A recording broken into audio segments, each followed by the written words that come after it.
Lakhimpur case में गृह राज्य मंत्री के बेटे आशीष मिश्रा की तलाश तेज हो गई और पुलिस ने अजय मिश्रा के घर पर दूसरा नोटिस चिपका दिया। पहले कहा जा रहा था कि मामले में आरोपी आशीष मिश्रा सरेंडर करेंगे, लेकिन ऐसा नहीं हुआ। यही वजह रही कि पुलिस ने 2 दिन में अजय मिश्रा के घर पर 2 नोटिस चिपका दिए। पुलिस ने दूसरा नोटिस पहले नोटिस के ठीक नीचे लगाया, जिसमें आशीष मिश्रा को हाजिर होने के लिए सुबह 11 बजे तक का समय दिया गया। आशीष मिश्रा की दूसरी नोटिस जारी हुई और आप यहां देख सकते हैं कि सीधे 147, 48, 120B, 304A, 302 और कहा गया है कि आपको ये नोटिस भेजी जा रही है। पुलिस आशीष मिश्रा से पूछताछ के लिए उनके घर पर डटी हुई है, लेकिन वो वहां नहीं है। अंदर एक बार कैमरा पर्सन शोभित से चाहेंगे दिखाएंगे कि पुलिस अंदर मौजूद है, लेकिन पुलिस मौजूद है, खाकी मौजूद है, लेकिन आशीष मिश्रा फरार है। कहा जा रहा है कि आशीष मिश्रा फरार हो चुके हैं, लेकिन दिल्ली से लखनऊ पहुंचे उनके पिता और केंद्रीय गृह राज्य मंत्री ने इस बात से इनकार किया। उल्टा उन्होंने ये दावा भी कर दिया कि उनके पास आशीष मिश्रा के बेगुनाह होने के सबूत हैं। वो आरोप गलत है, हमारे पास पूरे साक्ष्य हैं, वीडियो हैं, फोटो हैं। वो आरोपी नहीं तो फरार क्यों होगा भाई? खबर है कि पूछताछ के लिए पुलिस के सामने पेश होने पर आशीष मिश्रा वो वीडियो दिखाएंगे जिनके आधार पर उन्होंने दावा किया था कि हादसे के समय वो दंगल में थे। यही नहीं, पता चला है कि वो पुलिस को वीडियो बनाए जाने के समय की जानकारी भी देने वाले हैं। एक तरफ चर्चा है कि आशीष मिश्रा खुद को बेगुनाह साबित करने की कोशिश करेंगे, तो वहीं दूसरी ओर खबर आई कि पुलिस को आशीष मिश्रा के लखीमपुर में हुए हादसे के समय घटना स्थल पर मौजूद होने के सबूत मिले।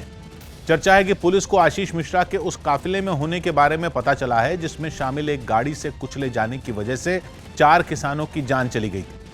खबर है कि आशीष मिश्रा और अंकित दास नाम का शख्स उस गाड़ी में बैठे थे जो काफिले में दूसरे नंबर पर चल रही थी।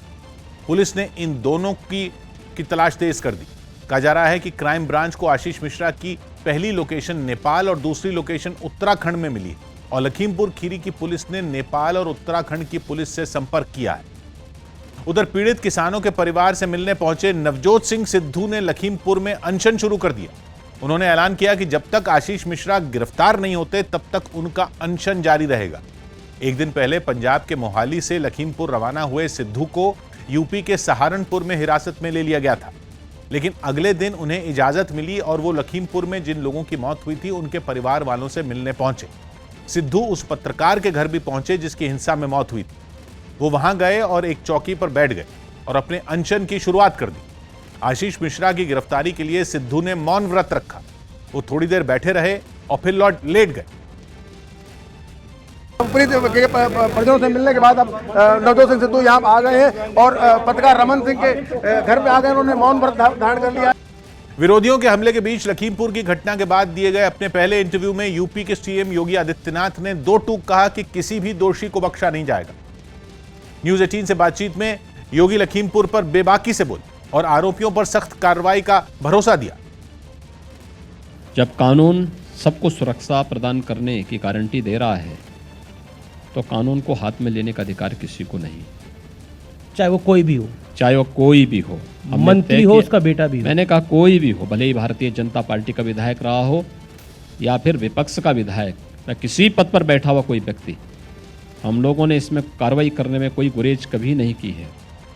यही नहीं, योगी ने राहुल गांधी और प्रियंका गांधी पर भी निशाना साधा। उन्होंने कांग्रेस शासित राज्य छत्तीसगढ़ के कवर्धा में हुई हिंसा का जिक्र किया और कांग्रेस पर जोरदार हमला बोला। जिन किसानों को गोली से वहां भूना गया छत्तीसगढ़ में, क्या उनके साथ ये कभी खड़े हुए? उनके साथ तो कभी नहीं खड़े हुए। पर यहाँ आप जानते हैं प्रियंका वाड्रा हैं और प्रियंका वाड्रा महासचिव हैं। एक ये भी कारण हो सकता है। सिद्धू भी आ रहे थे। ये लोग 1000 गाड़ियों के साथ कोरोना काल खंड में भी आ सकते थे। कोरोना में जब प्रथम लहर कोरोना की आई थी तब भी ये लोग आ सकते थे। 40 लाख प्रवासी कामगार उत्तर प्रदेश के अंदर आए। वहीं लखीमपुर खीरी केस में सुप्रीम कोर्ट ने उत्तर प्रदेश सरकार को फटकार लगाई। न्यूज़ 18 के एहतशाम खान की रिपोर्ट है कि अदालत ने इस मामले में पुलिस की जांच पर नाराजगी जताई और हैरान होकर पूछा कि आखिर अब तक इस मामले में मुख्य आरोपी की गिरफ्तारी क्यों नहीं हुई। सुप्रीम कोर्ट ने 2 टूक कहा कि लखीमपुर खीरी केस में सिर्फ कागजी कार्रवाई हुई और पुलिस से पूछा कि क्या हत्या जैसे मामले में पुलिस नोटिस भेजकर यह इंतजार करती है कि आरोपी खुद चलकर उसके पास आए या उसे गिरफ्तार करती है, जिसके जवाब में राज्य सरकार के वकील ने माना कि पुलिस ने ढील बरती और उसे बेहतर काम करना चाहिए था। साथ ही उन्होंने ये भी बताया कि पुलिस ने आशीष मिश्रा को सुबह 11 बजे तक सरेंडर करने को कहा है। अगर वो ऐसा नहीं करते तो उनके खिलाफ सख्त कार्रवाई होगी। सुनवाई के दौरान सुप्रीम कोर्ट ने कहा कि इस मामले की जांच सीबीआई को सौंपना भी सही नहीं है और वो कोई और विकल्प ढूंढेगी ताकि निष्पक्ष जांच हो सके। साथ ही कोर्ट ने आदेश दिया कि सभी सबूतों को संभाल कर रखा जाए ताकि अगर जांच किसी और एजेंसी को दी जाए तो सबूतों के साथ छेड़छाड़ न हो। इससे पहले लखीमपुर केस पर सुनवाई के दौरान राज्य सरकार ने कोर्ट को अब तक की जांच की रिपोर्ट सौंपी और बताया कि वहां कानून व्यवस्था बनाए रखने के लिए एसीपी रैंक के 9 और डिप्टी एसपी रैंक के 11 पुलिस अधिकारियों समेत 200 कांस्टेबल और कई और पुलिस वाले तैनात हैं। इसके अलावा वहां रैपिड एक्शन फोर्स, सशस्त्र सीमा बल और पीएसी की 2-2 कंपनियां भी मुस्तैद हैं। इस मामले में अगली सुनवाई 20 अक्टूबर को होगी और अदालत ने पुलिस को हिदायत दी कि तब तक वो हाथ पर हाथ रखकर न बैठे। 100 बात की एक बात यह कि लखीमपुर खीरी केस में सियासत आशीष मिश्रा के इर्द गिर्द घूम रही। विरोधी एकजुट होकर सरकार से उन्हें गिरफ्तार करने की मांग कर रहे हैं। इस बीच पुलिस ने नोटिस जारी करके आशीष मिश्रा को पेश होने का समय बता दिया। यही नहीं, खुद मुख्यमंत्री ने साफ कर दिया कि जो दोषी होगा उसे सजा मिलेगी। वायुसेना के 89वें स्थापना दिवस के मौके पर भारत ने दुश्मनों को अपनी आसमानी ताकत दिखाई। दिल्ली के पास यूपी के गाजियाबाद के हिंडन एयरबेस पर यह समारोह हुआ जिसमें आजादी के 75वें साल के मौके पर 75 एयरक्राफ्ट शामिल हुए, जिन्होंने आसमान में कई हैरत अंगेज करतब दिखाए। भारतीय वायुसेना के सबसे उन्नत लड़ाकू विमान राफाल, सुखोई, मिराज, तेजस, जगुआर और मिग-21 के अलावा चिनूक और अपाचे हेलीकॉप्टर ने भी अपना दमखम दिखाया। खास बात यह रही कि वायुसेना के जवानों ने 1971 के भारत पाकिस्तान युद्ध के 50 साल पूरे होने पर अपने शौर्य का प्रदर्शन किया। वायुसेना के इस बार के स्थापना दिवस में भी सबसे ज्यादा ध्यान खींचने वाला विमान था रफाल। हवा के झोंके की तरह आकर रफाल ने आसमान में कई कलाबाजियां दिखाई और फिर पलक झपकते ही वो आसमान से गायब हो गया। इसके बाद सुखोई, मिराज, जगुआर और मिग-21 लड़ाकू विमानों की गरज भी आसमान में सुनाई दी। इन विमानों ने भी एक से बढ़कर एक करतब दिखाए, जिसके बाद वहां मौजूद लोग खूब तालियां बजाते नजर आए। इस दौरान देसी विमान तेजस ने भी अपना लोहा मनवाया। इस समारोह में वायुसेना प्रमुख वीआर चौधरी और सेना प्रमुख मनोज मुकुंद नरवणे के अलावा सीडीएस बिपिन रावत समेत सेना के कई अधिकारी मौजूद रहे, जिनके सामने अमेरिका से खरीदे गए चिनूक हेलीकॉप्टरों ने उड़ान भरी। कुछ ही देर में अपाचे हेलीकॉप्टर भी हिंडन एयरबेस के ऊपर उड़ता नजर आया। इसके अलावा C-17 ग्लोब मास्टर और सुपर हर्कुलीज विमान भी इस समारोह का हिस्सा बने। वहीं वायुसेना की सूर्य किरण टीम के कई विमान भी आसमान में एक साथ उड़ते दिखाई दिए। इससे पहले हिंडन एयरबेस पर समारोह की शुरुआत आसमान से पैरा जंप से हुई, जिसमें जवान विमानों से पैराशूट के जरिए कूदे। उनके इस शानदार प्रदर्शन के बाद देश के दुश्मनों से लोहा लेने वाले जांबाजों को सम्मानित भी किया गया। ग्रुप कैप्टन शैलेश कुमार गौर। वायुसेना के 89वें स्थापना दिवस की एक और खास बात ये रही कि इस बार हिंडन एयरबेस पर काफी बड़ा तिरंगा लगाया गया। वहीं वायुसेना के कई विंटेज एयरक्राफ्ट को इसमें शामिल किया गया। इस कार्यक्रम की थीम आत्मनिर्भर एवं सक्षम रखी गई। सौभाग्य की बात यह कि वायुसेना के बेड़े में कई ऐसे विमान हैं जो किसी भी देश की सेना के छक्के छोड़ा सकते हैं। यही वजह रही कि वायुसेना दिवस पर अपनी ताकत दिखाकर भारत ने यह साबित कर दिया कि वो सीमा पर नापाक हरकत करने वालों को मार भगाने के लिए पूरी तरह तैयार है। हरियाणा के रोहतक की सुनारिया जेल में सजा काट रहे गुरमीत राम रहीम को हत्या के एक मामले में भी दोषी करार दिया गया। न्यूज 18 के चमन फलानिया की रिपोर्ट है कि पंचकुला की विशेष सीबीआई कोर्ट ने डेरा सच्चा सौदा के पूर्व मैनेजर रणजीत सिंह की हत्या के मामले में राम रहीम समेत 5 आरोपियों को दोषी करार दिया। ये मामला जुलाई 2002 का है, जब राम रहीम के डेरा सच्चा सौदा के मैनेजर रणजीत सिंह की हत्या हुई थी और रणजीत सिंह के परिवार ने राम रहीम पर हत्या का शक जताते हुए केस दर्ज करवाया था। इस मामले में राम रहीम समेत 6 लोग आरोपी थे, जिनमें एक की मौत हो चुकी है। अब करीब 19 साल बाद कोर्ट ने 5 आरोपियों को दोषी ठहराया और 12 तारीख को इन 5 की सजा पर फैसला सुनाया जाएगा। श्रीनगर में टीचर और स्कूल प्रिंसिपल की हत्या पर लोगों का गुस्सा फूट पड़ा।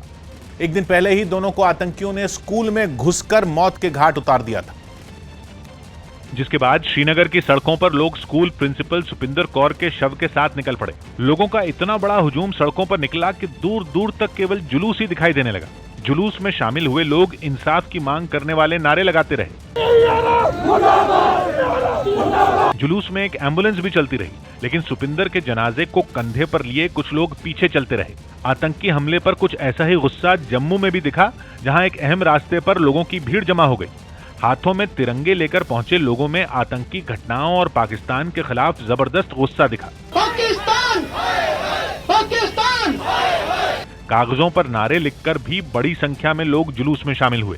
शर्मनाक हरकत है जे अब हिंदुओं को डराने की कोशिश की जा रही है, पर हिंदू डरने वाला नहीं है। स्कूल में हुए आतंकी हमले की जिम्मेदारी टीआरएफ नाम के आतंकी संगठन ने ली है। इस बीच जम्मू कश्मीर पुलिस के अलावा केंद्रीय एजेंसियां भी आतंकी हमलों की गुत्थी सुलझाने की कोशिश में लगी हैं। गृह मंत्रालय की भी इस मामले पर पैनी नजर है और खबर है कि गृह मंत्री अमित शाह ने जम्मू कश्मीर के उपराज्यपाल मनोज सिन्हा को दिल्ली बुलाया है।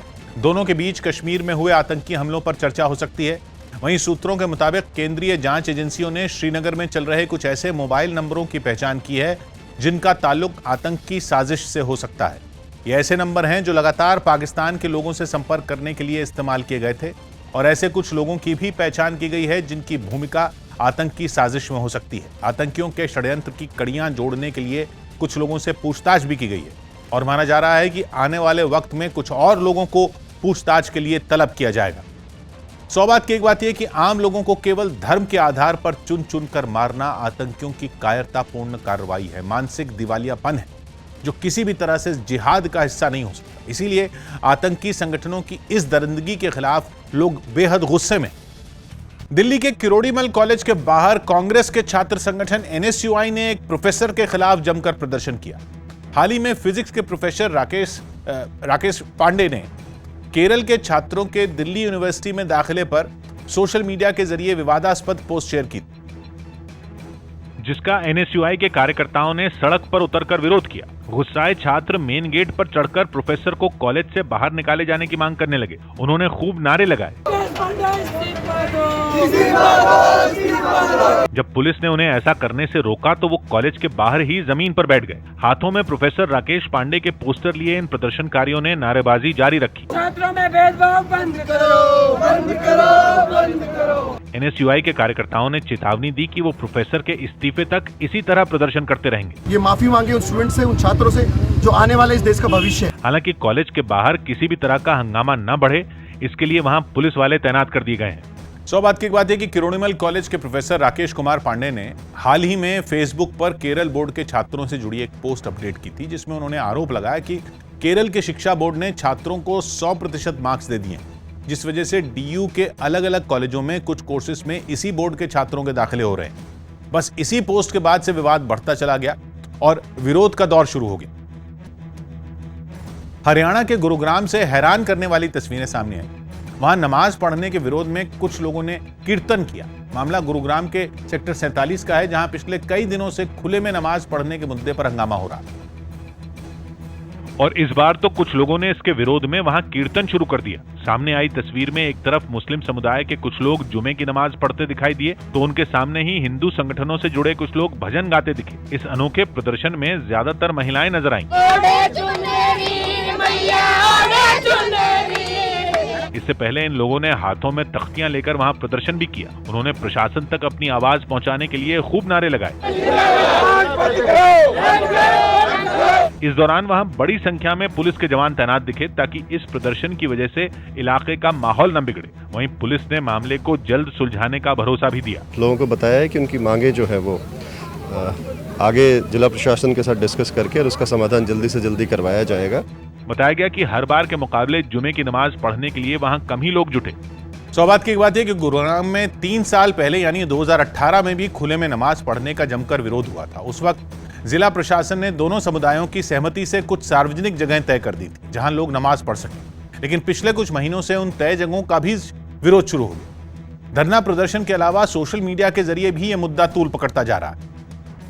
गुजरात के मुंद्रा पोर्ट पर पिछले महीने मिले हजारों करोड़ की ड्रग्स में जांच एजेंसियां दिल्ली के कारोबारी की तलाश कर रही। News18.com की खबर है कि जांच एजेंसी कुलदीप सिंह नाम के एक रहस्यमयी कारोबारी की तलाश कर रही। एक ऐसा कारोबारी जिसका एजेंसियों के पास न तो कोई पता है, न ही कोई फोन नंबर, यहां तक कि नाम भी कुलदीप सिंह ही है, इस पर भी शक है।